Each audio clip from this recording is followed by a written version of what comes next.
Manglona is standing by live at the Infusion Center. Good morning, Tomas. Good morning, Chris and Bree. We're here at the Manglona Senior Center just waiting for the island media to get access to learn more about the treatment that they're planning to roll in.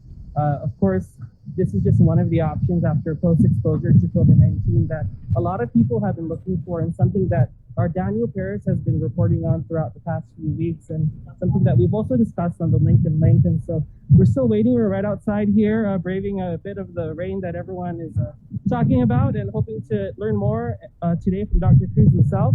And so we'll be sure to give you that full tour and show you every bit of what we can capture here in Manila with this new treatment that everyone has been wanting to learn more about. Chris and Bree.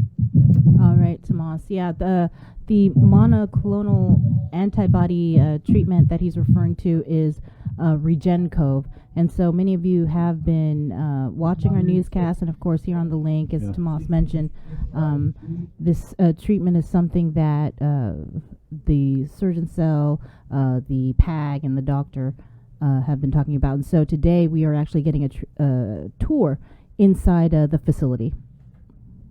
Back to you, Tomas. And we're getting a look right now. We're being brought into the building. He was just explaining all the precautions that are being taken place here, obviously because of the pandemic, and just a few of us are getting a look at this.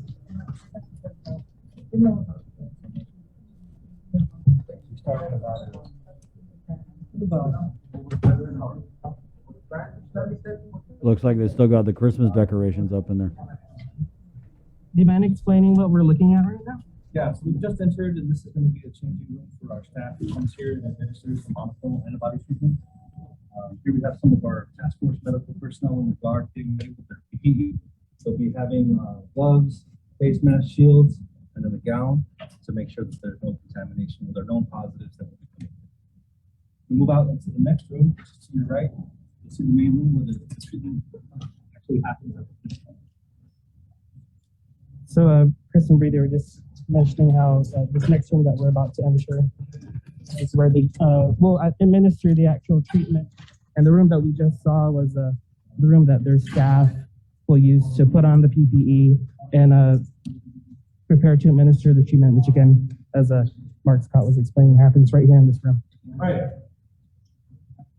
So what we're looking at here is going to be an observation area after the treatment is administered. And on this side here, as you can see, we're still setting up, but here we have our bays where the monoclonal antibody treatment will be administered. There's Dr. hard at work, of course, as always.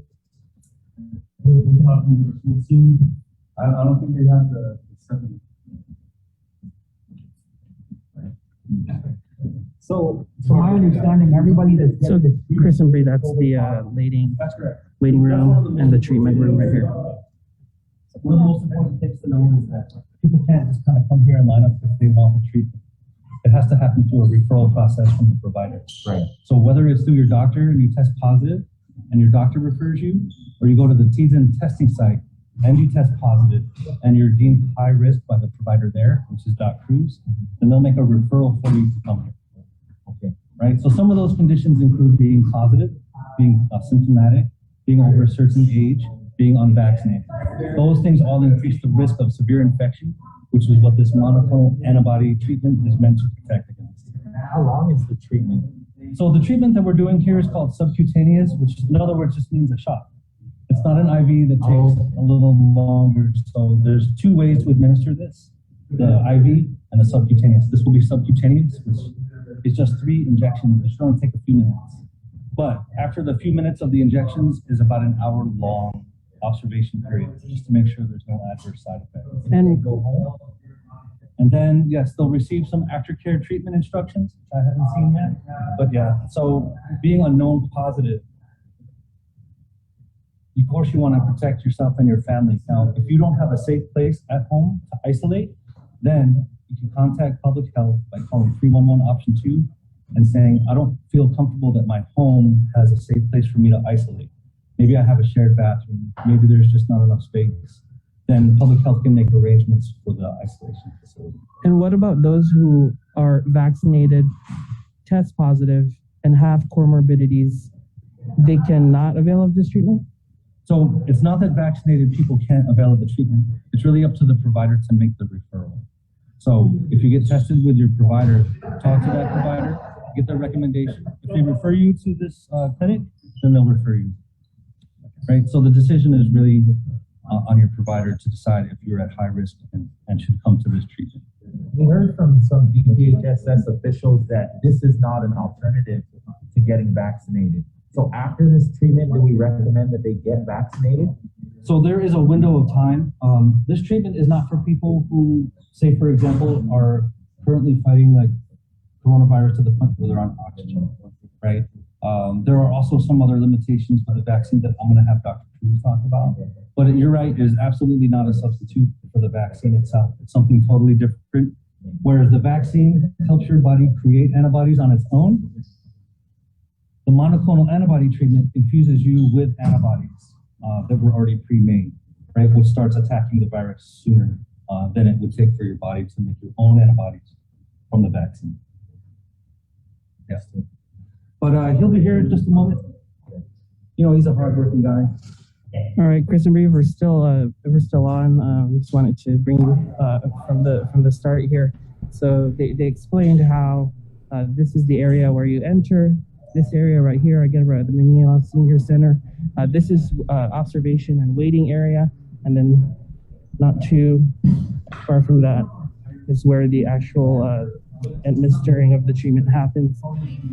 And as we just heard from Mark himself, saying that it's all basically up to the provider again to make that call.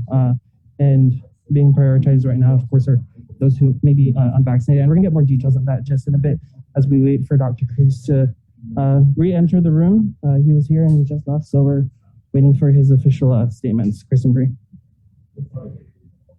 Just for our viewers and listeners, again, Tomas Manglona is live at the Infusion Center, which has been set up in the Manglona Senior Center, and we're waiting for them to officially open this facility for COVID positives that meet certain criteria and are referred by a physician, either a private doctor or referred by a physician at the Tizen testing center at the old carnival grounds. And so, again, you have to meet certain criteria for this monoclonal antibody treatment, RegenCove. You have to be 65 or older, weigh at least 80 pounds or more. You have to be told by your doctor that you're high risk of a serious case of COVID, age 12 or older, and weigh at least 80 pounds or more. And you have to have any of the following: chronic kidney disease, heart or lung disease, BMI of 25 or greater, pregnancy, diabetes, immunosuppressive disease.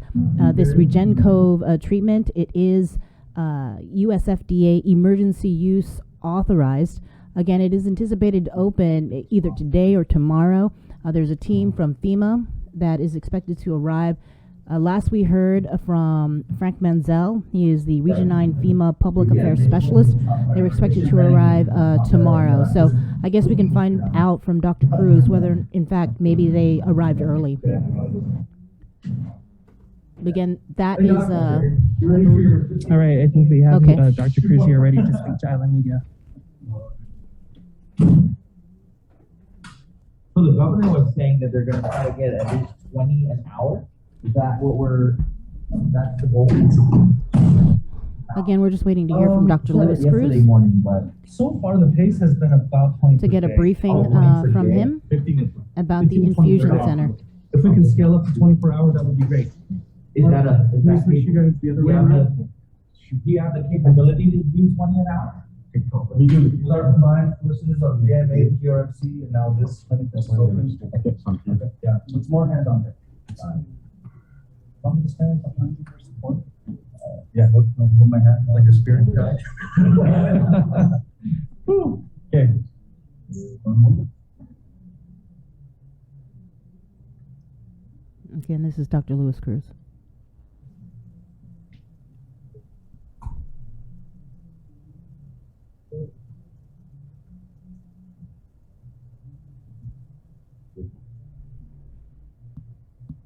Good morning, everyone, and welcome to Guam's first outpatient RegenCove treatment site.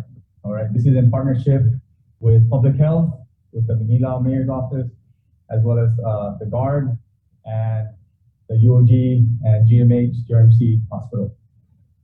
So we're here today to offer Regen COVID as a treatment for mild to moderate COVID-19 symptoms.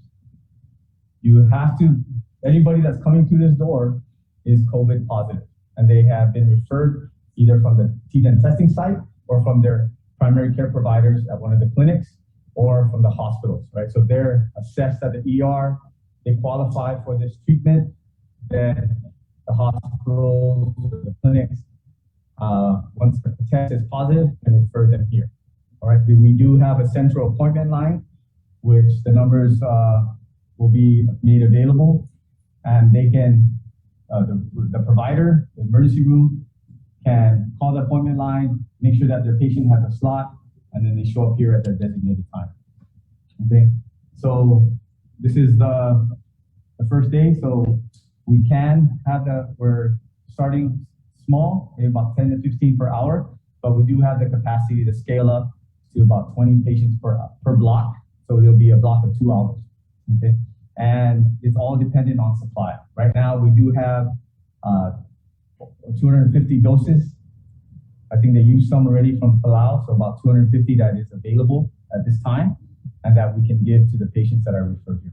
All right, so we do have, again, the monoclonal antibody treatments are laboratory-made proteins, laboratory-made antibodies that help your body fight off the COVID-19 virus. So when it's injected into your body, either subcutaneous or IV, the antibodies find the virus, neutralize the virus, and thereby killing it off. By decreasing your viral load in your body, patients get better quicker, and it prevents them from being hospitalized. This treatment is effective as up to 70%, preventing hospitalizations and deaths, all right? As well as also decreasing your symptoms by as much as 4 days, right? So this is an effective treatment that is available. It has been widely done in the southern states, and they have many monoclonal antibody treatment centers up in the states as well. I'll pause here for any questions. There's an age group, right, that you're looking for, but what about children that might be cancer patients? Will they be sent here as well?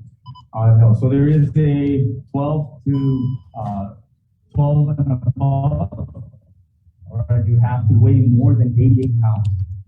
That's the criteria that has been studied with this medication in the patient. So you have to be 12 years old and above and weighing more than 88 pounds. So if they're cancer patients, they're less than 88 pounds, unfortunately, we cannot give them the treatment.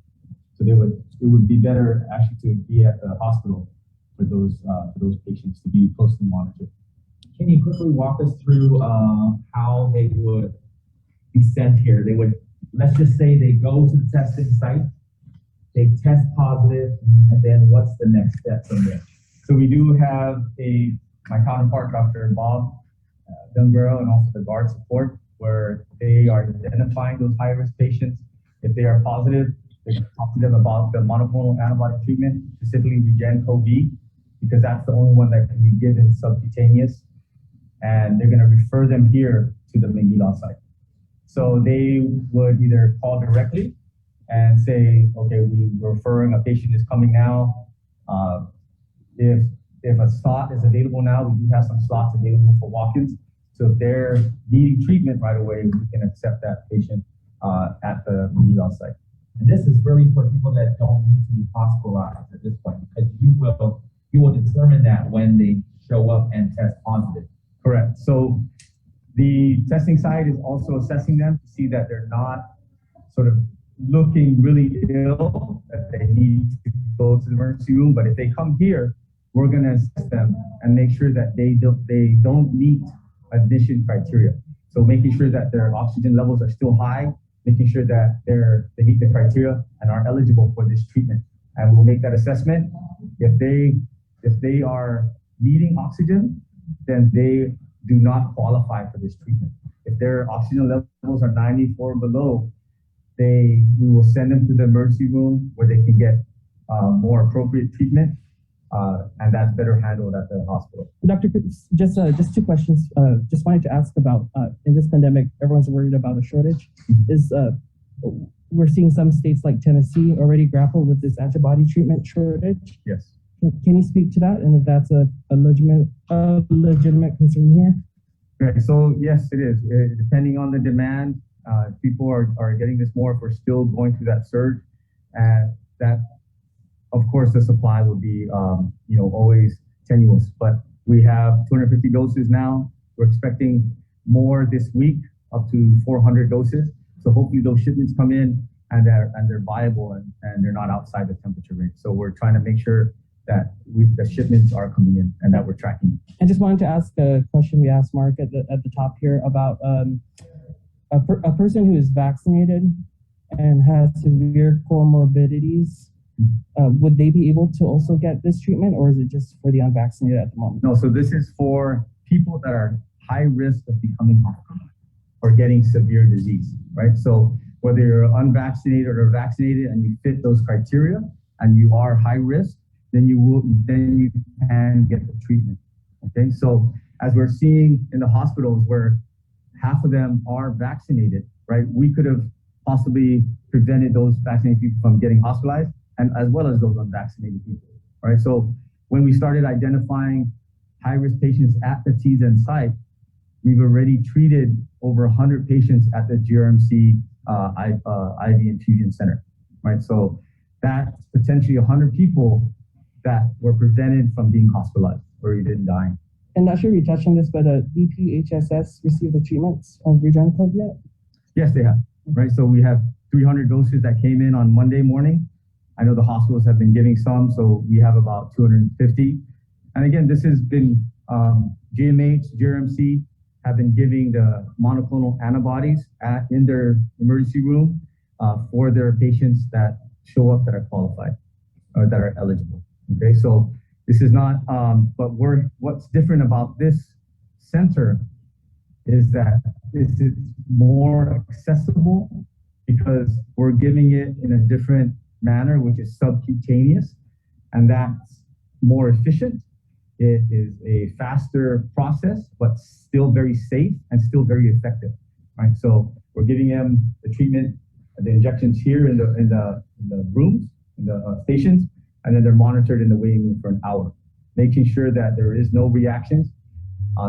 We've gone, the hospitals, the GRMC Infusion Center has given probably now over 200 of these doses to patients, and there hasn't been any significant allergic reactions. Also, Dr. Cruz, is there currently a waiting list? So we were able to get through that waiting list. There are some patients that did not answer or are still undecided.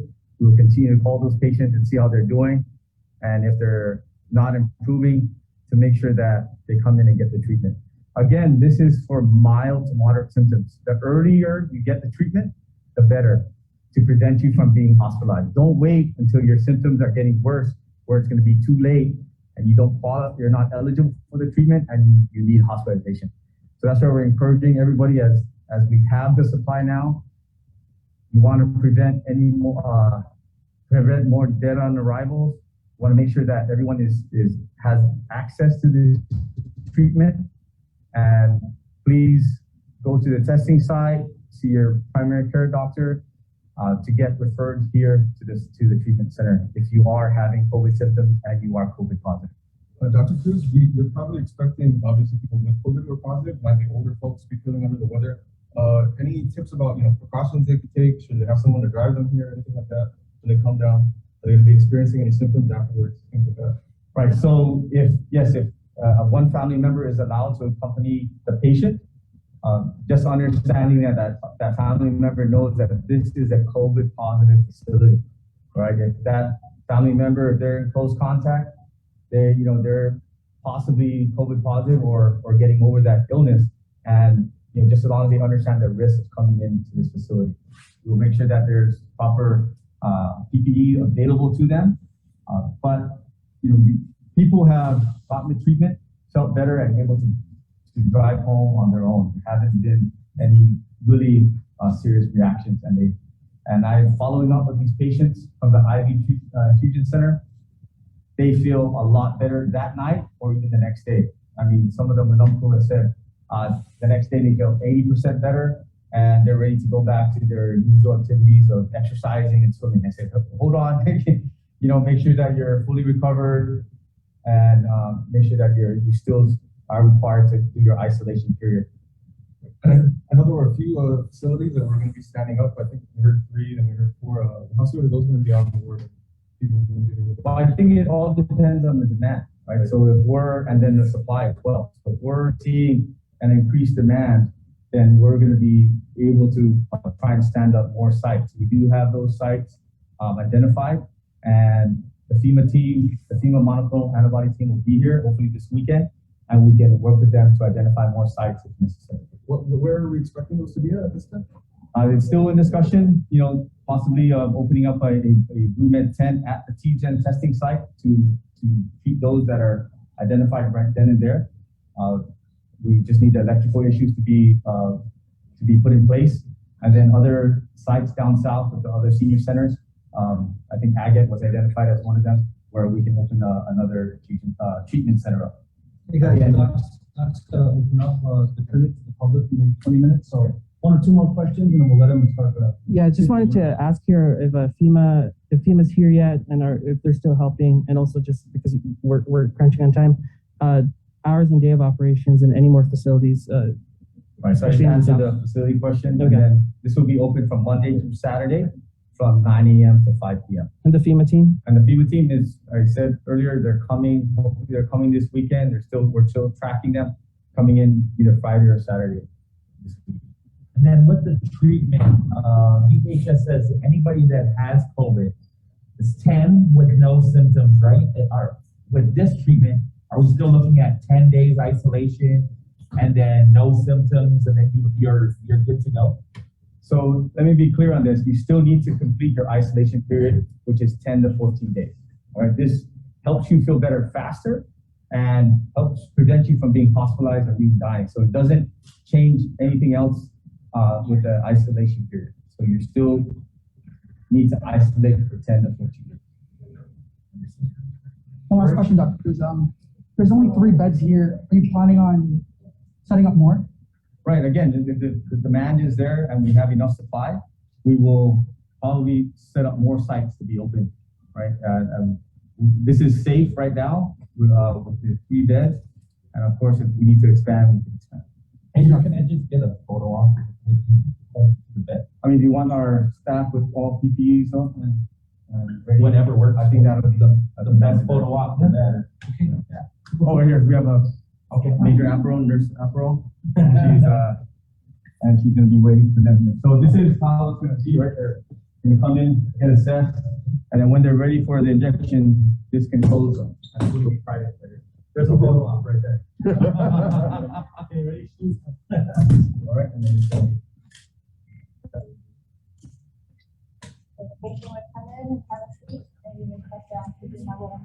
Want to have a seat, everybody?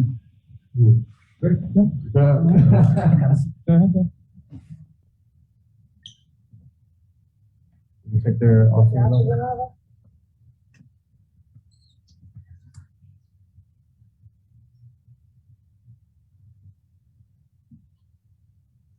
You're good to go. You can either sit on the chair or have a seat on the bed. And while we're preparing the patient, the drawing medic or nurse will draw the medication. And then once the patient is ready, we will go ahead and give the injection. It is 4 injections of 2.5 milliliters of medication.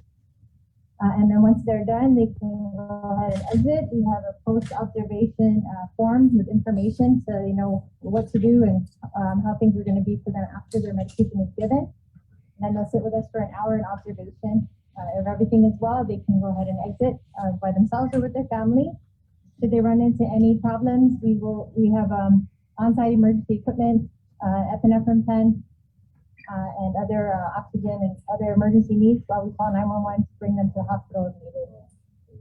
Again, we've identified that if a patient has an oxygen saturation of 94% or less, then we're going to go ahead and direct them to the emergency room. We will assess and see if we can increase that level based on just having some deep breaths and monitor them. But for sure, if we're not able to achieve that percentage, then we're going to go ahead and redirect them to the hospital for further care. Can we just ask real quickly what your experience has been like on the front lines? We're hearing a lot about burnout. Can you share a little bit about your experience and maybe your message to the community during these hard times? Okay, so my message to the community is I've been in all sides of this. I'm a nurse in the National Guard. I'm also a nurse at GMH. I'm a supervisor. Please get vaccinated. You know, I've worked in the vaccination clinic. I work alongside the staff who take care of the patients, the sickest patients in ICU, the telemetry level of care patients, all the patients that we oversee at GMH. And I've also worked at the Manglona antibody clinic at GRMC. Please come out and get this treatment if you've already been identified as a positive patient. This is going to help you to prevent hospitalization. And if you're not vaccinated, please get vaccinated because it's the only way we're going to help our community get well. So thank you, Bom, and please let's get well together. Thank you. All right, guys, thanks. I'm sorry, but we're gonna have to open soon. We're gonna want to sanitize.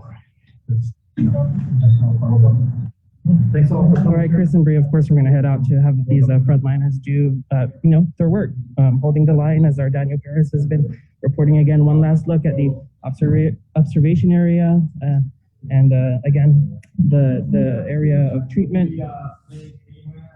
And so we just got a first look at what this would look like here on Guam and the possibilities of it expanding in the future. As Dr. Cruz said, as demand rises. And we're here at the Manila Senior Center with Byron and Daniel Perez, and just wanted to bring this to you live as we hear more about this treatment. Chris and Bree, back to you there in the Link studio.